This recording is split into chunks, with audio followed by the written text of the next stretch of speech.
क्या है दादा? लोग बहुत एक मैं छोटा सा बस गलती हो गई। नहीं नहीं, लोग कह समय तो बहुत कुछ हो रहा है और एक तरह से कहिए तो बनारस का कायाकल्प हो गया है। तो पूरी तरह संतुष्ट हूँ क्योंकि मैं एक मिशन के रूप में सामाजिक क्षेत्र में आया था।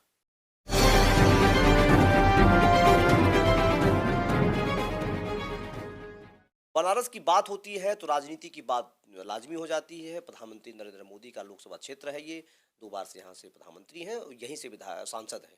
तो लेकिन हम बात कर रहे हैं श्यामदेव राय चौधरी का, जो दादा के नाम जाने जाते हैं। इसमें कहाँ हैं दादा? हमारे साथ हैं इस समय। दादा, आपका बहुत बहुत स्वागत है। धन्यवाद। जब जब बनारस की बात होती है, राजनीति की बात होती तो आपका नाम आ जाता है। इस समय दादा क्या चल रहा है जीवन? किस तरीके का चल रहा है? चूंकि आप जितने एक्टिव रहे हैं, लगातार 7 बार के विधायक रहे, अभी क्या देख पा रहे हैं चीज़ों को? किस तरीके से अपने जीवन को समझ पा रहे हैं? नहीं, मैं अपने जीवन से तो पूरी तरह संतुष्ट हूँ क्योंकि मैं एक मिशन के रूप में सामाजिक क्षेत्र में आया था और कभी भी इसको प्रोफेशन नहीं बनने दिया और बराबर ये ध्यान रखा कि जनता मेरा आराध्य है और मैं उसकी सेवा में, उसके सेवा भाव में कोई कमी न दिखाई दे और हर कीमत पर जनता ने जो विश्वास मेरे में व्यक्त किया उसकी रक्षा के लिए मैं आखिरी दम तक 2017 के चुनाव में टिकट से विरत होने के बाद भी उसका ध्यान रखा हूँ और इसी तरह मैं अपनी सेवा भाव के कारण जनता के प्रति मेरा जो लगाव है और जनता का भी जो मेरे प्रति विश्वास है, प्यार है, आशीर्वाद है, उससे पूरी तरह से संतुष्ट हूँ और आज भी वो बरकरार है। दादा, हम शुरुआती दिनों की बात जानना चाहेंगे। 7 बार का विधायक कहना आसान होता है मेरे लिए, लेकिन जब हम चर्चा करते हैं कि 7 बार कि क्या उम्र रही होगी जब आप राजनीति में आए और लगातार एक आपका चला। लोग बहुत सारी बातें, जब कई बार आप विधायक हो जाते, बहुत सारे आपके र्यूमर्स होते हैं, बहुत सारी बातें चर्चा में होती हैं। लेकिन हम आज आपको अपने चैनल के माध्यम से लोगों को दिखाना चाहते हैं, जब आप राजनीति में आए तो कैसे आए राजनीति में और कैसे अब आपका सफर जारी रहा। सेवा भाव के प्रति मेरी उत्सुकता हमेशा रही है और उसी के तहत पहली बार भारतीय जनसंघ पार्टी से सभासद के रूप में प्रत्याशी बनाया गया और जनता के आशीर्वाद से मैं विजयी रहा और उम्र क्या रही दादा आपकी उसमें? उस समय लगभग 27 वर्ष रही होगी कि 1939 का मेरा जन्म है और वो 1968 था। तो मैंने कभी गिना नहीं कितना वर्ष क्या हुआ नहीं हुआ। तो इस तरह से मेरा आगमन हुआ। उसके बाद फिर पार्टी के संगठन के काम से जुड़ा रहा और फिर 1985 में पहली बार मुझे विधानसभा का प्रत्याशी बनाया गया और फिर लड़ा, लेकिन वो एक सहानुभूति की लहर थी इंदिरा जी की हत्या के बाद की। उसमें मैं लड़ा जरूर और पूरी जोरदारी से लड़ाया गया जनता के द्वारा, लेकिन मैं विजय प्राप्त नहीं कर सका। फिर उसके बाद से वो 1989 में मुझे पुनः प्रत्याशी बनाया गया और तब से लेकर 2017 तक मैं लगातार विधायक रहा हूँ। जनता के आशीर्वाद से, जनता का सेवक के रूप में, जनता के हितों के चौकीदार के रूप में मैं था। दादा बात कर रहे हैं जनता के हितों के चौकीदार के रूप में।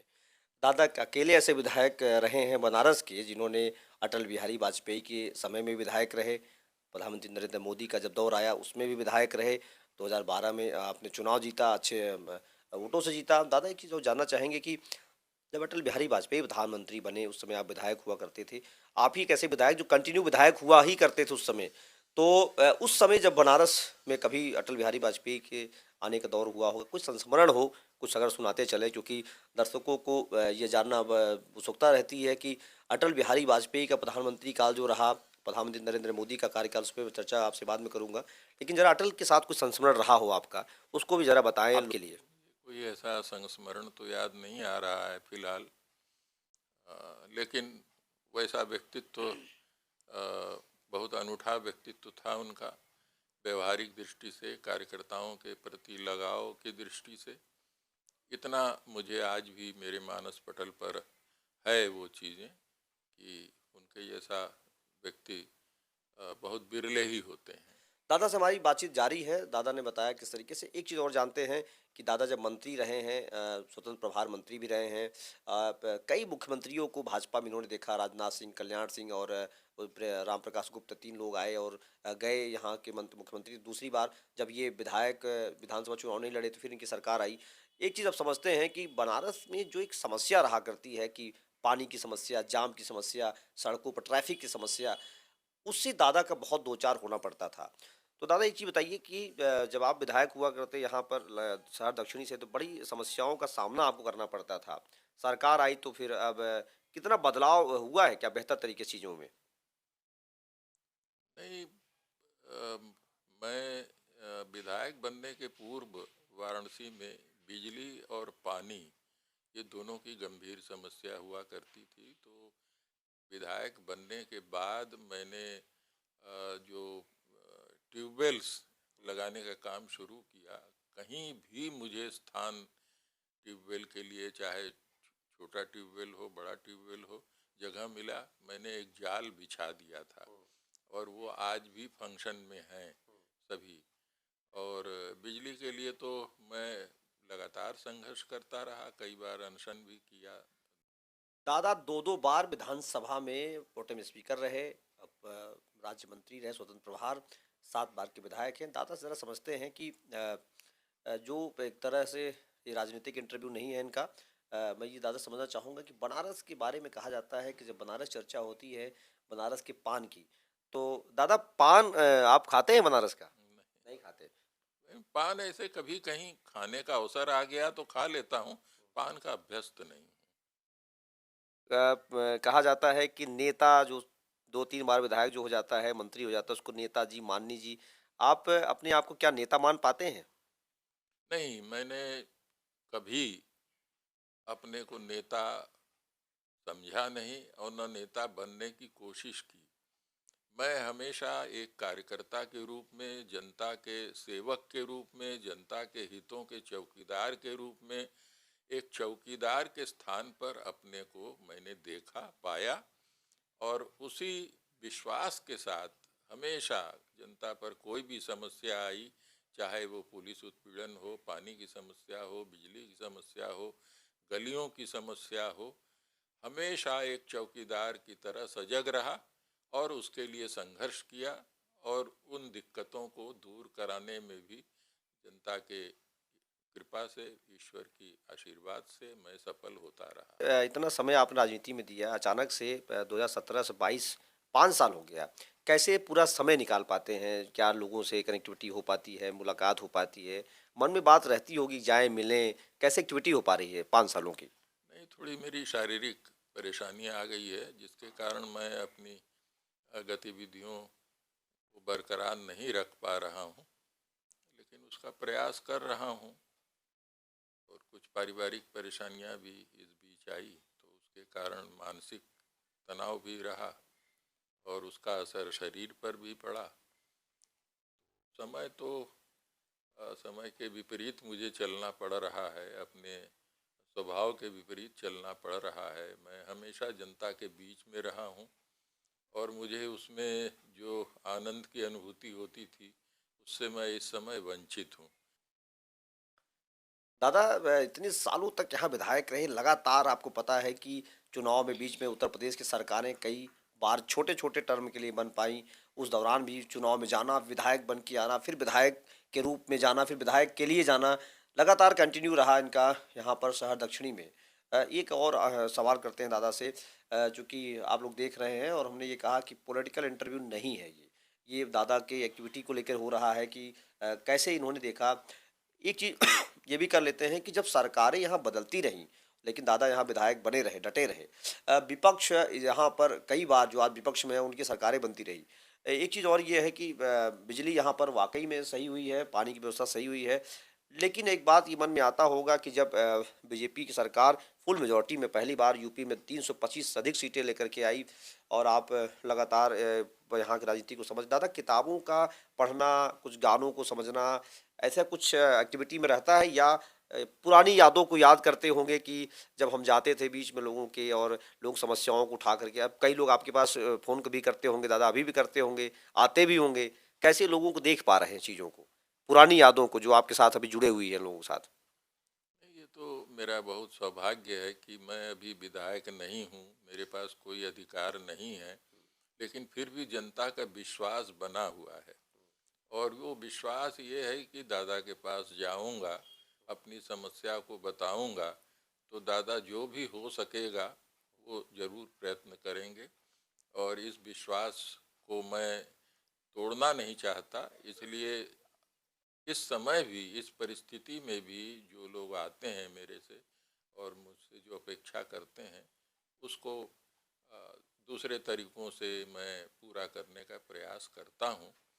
ये भी मेरा एक सौभाग्य है कि अगर मेरे से नहीं हो रहा है तो जो दूसरे विधायक हैं, तो भले ही दूसरे दल के भी हैं अगर, तो मैं उनको फ़ोन करके उनसे आग्रह करता हूँ और वो लोग सहर्ष कहते हैं कि दादा आप चिंता न करें, आपका भाई है ना,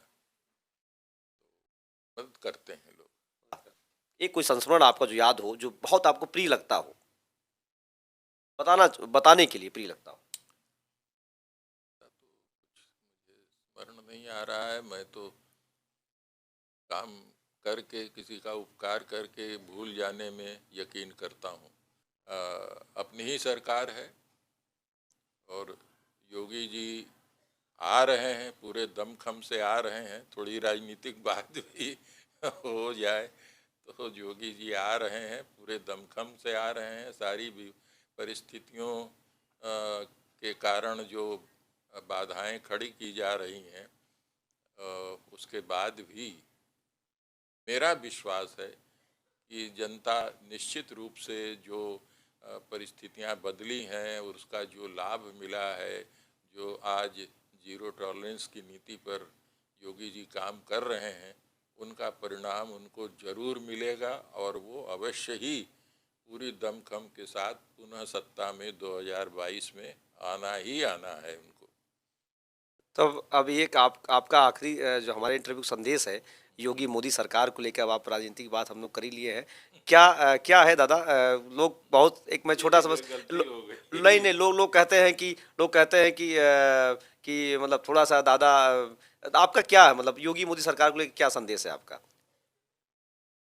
नहीं, योगी मोदी जी की सरकार को लेके मेरा तो संदेश कहिए या प्रार्थना कहिए यही है कि जिस ईमानदारी से मोदी सरकार ने सरकार द्वारा काम किए जा रहे हैं जनहित के, राष्ट्रहित के, वो सारे काम जनता के समक्ष हैं। लगातार ये चर्चा रहती रही है कि दादा क्या योगी मोदी सरकार के बारे में सोचते होंगे, क्या जानते होंगे।